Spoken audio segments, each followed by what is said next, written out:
even unzip that jacket for us.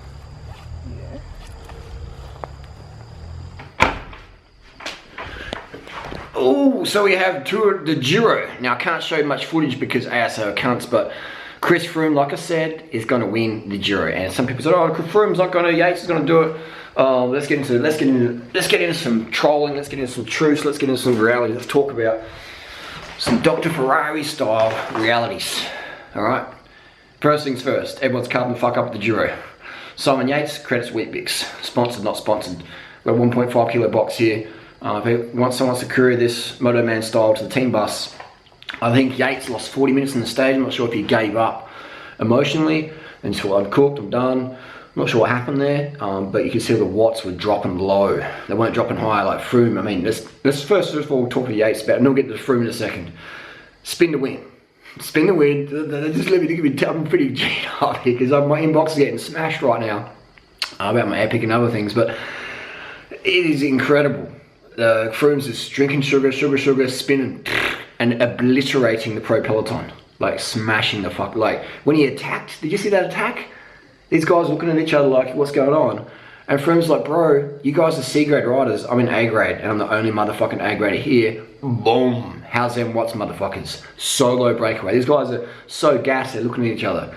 And Froome's like, mate, I'm in a different race, guys. I'm on a different level. Bye bye. Stage 18. I'm outie, bro. I'm outie. Froome's gonna get a sponsorship from Audi soon. You know, I'm outie, bruh. I'm outie. I'm out of here. And he's all launched off the front, solo break. He's up all his teammates. You got the creme de la creme, vegan cream of the fucking Giro. The best riders in the world right now, best form in the world. Athletes with incredible fitness, incredible blood capacity. Just boom. You can't really appreciate how hardcore these guys can ride at hills. The wattage they're doing. Try doing 450 watts on the bike. Get a bike, power meter, 450 watts, hold that for half an hour, whatever. Or, you know, 7 watts per kilo, 6 watts per kilo, that stuff. Again and again and again, whenever you have to, just insane, insane. So anyway, so we've got Chris Froome dominating, he's gonna win, just like I said, and some people sort of laugh, you know, they laughed at that. But anyway, so Yates, fantastic effort, looks very super fresh. He looks very fresh as well, stage 18, he looked very fresh. You know, emotionally he looked very poised from what I saw in the media, etc. Like, he's dealing with things really well. So I think this has been a breakthrough. You know, having the pressure of the leader's jersey, the media attention, the fans, everything can be very, very overwhelming.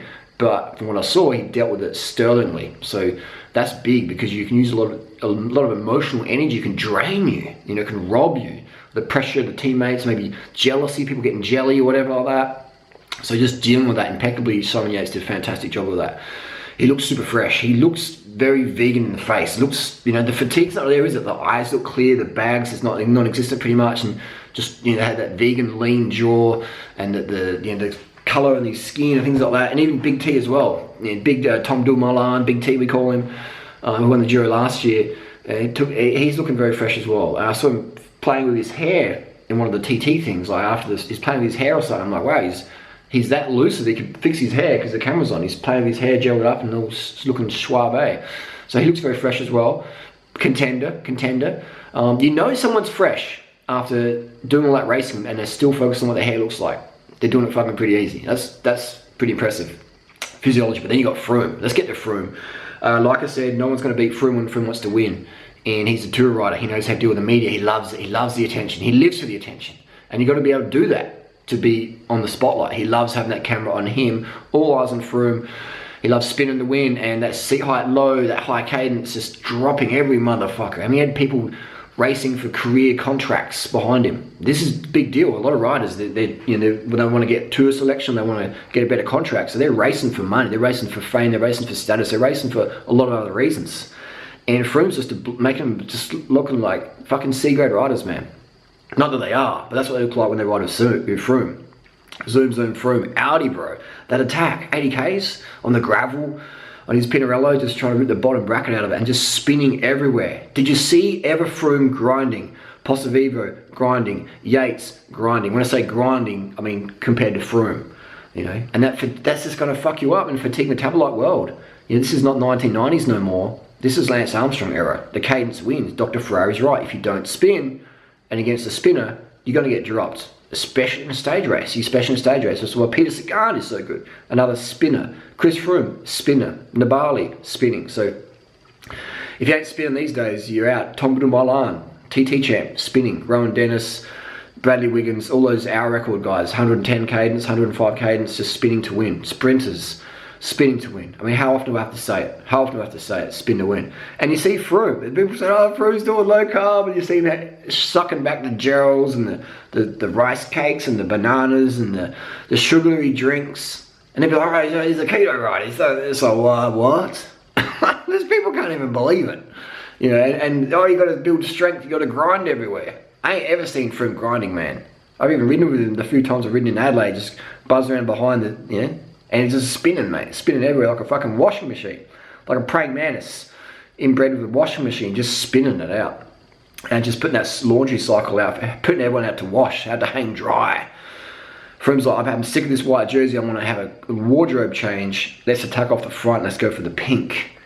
And crosses the line looking fresh, you know? And it's full moon coming up. That's why I'm a bit crazy. And I think Froome's like that. He's a Kenyan kid from Africa. And definitely I would say he would be affected by the lunar cycles. Because that's lunacy. 80k breakaway. Who's done that? That's memorable Floyd Landis. That is ballsy. That is gutsy. With all the pressure and speculation of Froome right now in the media. Ventolin. I mean, fuck, man, ride at 400 watts. It's hard. You can't breathe properly. You need it to TUE. Your job is to ride at 400 watts, regardless of what your weight is. If you can't do 400 watts up the climb, you're not going to be a pro rider very long. And so that's your job. 400 watts, 10 minutes, 1 hour, half an hour, again and again and again. And if you can't fucking do it, we'll find someone else who can. So what if you do have asthma? Or, I mean, I get asthma at 400 watts. I don't know about you, but it's fucking hard to breathe at 400 watts after a couple of minutes. Really struggling there after 5 minutes, like. So I need, you know, and if I was a pro, I'd need a TUE for the asthma medication. I mean, it's like far out. You know, I was doing asthma medication when I was fucking 8 at sports day at school for a 100-meter sprint. So how is it unfair that a pro rider whose job is to do 400 watts, is it unfair that they get banned for doing Ventolin? I don't know. Salbutamol? I don't know, same shit. But anyway, I'd say we just fucking, you know, finish the drug testing. Don't worry about that. Everyone's just on the do whatever it takes to win, because fans want to see winners. And I saw someone today saying, oh, Chris Froome is tarnishing the sport. It's like, motherfucker, please. And you go to the Instagram account, they're following Lance Armstrong, they're following Sagan, they're following all the big names. You know? And to be a big name in today's competitive world, in any sport, you have to have a good big name doctor. And you have to understand human physiology. And you have to understand that we live in a cutthroat world where 27,000 kids today will die from starvation. And we can make jokes about Weet-Bix and we can throw food on YouTube videos and chuck it in the bin and do whatever, and we can waste almost half the food we produce in the world. But then people are like disillusioned when people might take some pharmaceutical products to do their job better so they can avoid poverty or get out of whatever. And people, that's unethical. It's like, mate, letting kids die in Africa, or battery just ran out of carbs. You know what's unethical is letting kids die from starvation. So worrying about if Chris Froome's on this, or Lance is on this, or Peter Sagan's on that, it's like, don't waste your lifetime worrying about it, alright? I wonder if they take, like, come on, the answer's pretty fucking clear. It's pro sport. Ian Thorpe, Michael Phelps, Carl Lewis, Usain Bolt, alright? Come on, man. We live in a world where people let kids die every day from starvation. You know, that's what we should be focusing on. The New York Times shouldn't worry about Chris Froome's asthma condition. They should go, hey, 27,000 kids today died from starvation under age 5. Why the fuck are we driving Bugattis? Why are we living in a world where we let that happen? You know what I mean? $12,000 mountain bikes. I'm a hypocrite as well. So, you know, that's the world we live in, man. It's cutthroat as fuck, so don't be surprised when people who want to, their job is to win, do things so they can win, so they can keep their job. Alright? This is a cutthroat world out there, kids. If you didn't know that already. But anyway, so it is a fantastic Giro to watch. What I like getting from it is the cadence, the pragmatic advice, the carbohydrates, the cadence, the mentality, being present in the moment, fully present in the moment, lack of self-doubt.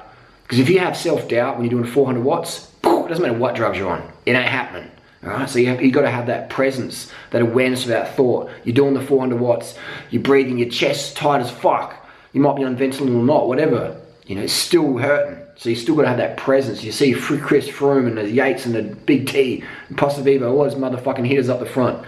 You know, in any, even the guys at the right at the back who can't climb as well, they still have that presence, that awareness about thought. Otherwise, it's going to be too painful, too hurtful. You got 21 days of fucking stage racing, man. Your legs are ripped to shreds. They're fucking pain world.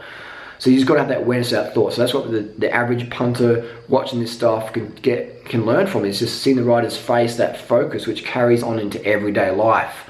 And if you ain't present in the moment, then you're in yesterday's fucking drama or tomorrow's worry or whatever, and you're missing out on the present. That's why they call it a gift, because it's a present, you know.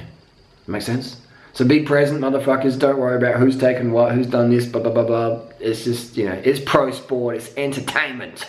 People are paid to win, paid to entertain. Everyone loves a champion. Champions get paid, they get laid. That's just how it is, and it always will be. It always was. So anyway, but then Chris Froome, carbon the fuck up. Yates, carbon the fuck up. Big T, carbon the fuck up. Possibility, carbon the fuck up. All the motherfuckers, carbon the fuck up. And the guys out the front like Chris Froome, incredible cadence discipline. Just incredible. Like, he's OCD with the cadence. Just head down. I'm still spinning. Looking up, looking down. I'm still spinning. Spin, motherfucker, spin. Kogel bearings in the ceramic. You know, just getting it done.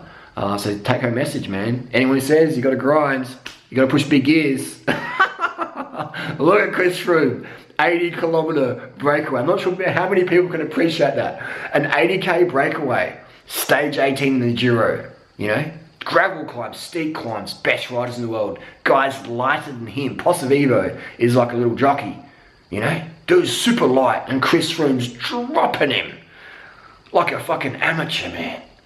For 80k's. These guys are swapping off turds. They're chasing, like, fucking can't let Froome win. They're ganging up on him. And he smokes them like a fucking Cuban cigar.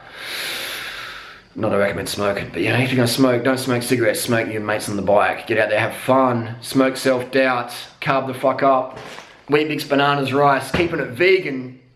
I'm G'd up, my prediction was correct, Dr. Ferrari was right, spin to win, reduce your fatigue metabolites, 10 grams of carbs per kilo body weight per day. Chris Froome's gonna win, and I'm gonna make a bit of money on that as well. Because I had a bet with someone, and that feels great. The fuck, and people are like, Harley, where the fuck are you right now? How have you got all these bikes? And look, this is Room, this is John Bunting. If you don't know who John Bunting is, this is his old room. His old housemate let me stay. This is John Bunting's bed. This is the John Bunting Museum. So I'll just give you a bit of a run here. So if you don't know who John Bunting is, you can Google it up. Got me some stash down there. This is Jersey here. So there you go. From what Thai audience, Chinese audience, check that out. This is Bunting. This is the Bunting room. Got the laptop over there, the little Bunting bed. And this is Bunting artwork. Alright? This is Bunting. This is Bunting style artwork. Check that out. For those who appreciate John Bunting's work, you can appreciate that. Let's talk a two-tone. Two-tone. There you go. Chris Froome just did a fucking John Bunting on the fucking Giro, didn't he? He bunted it, mate. He fucking bunted it, man.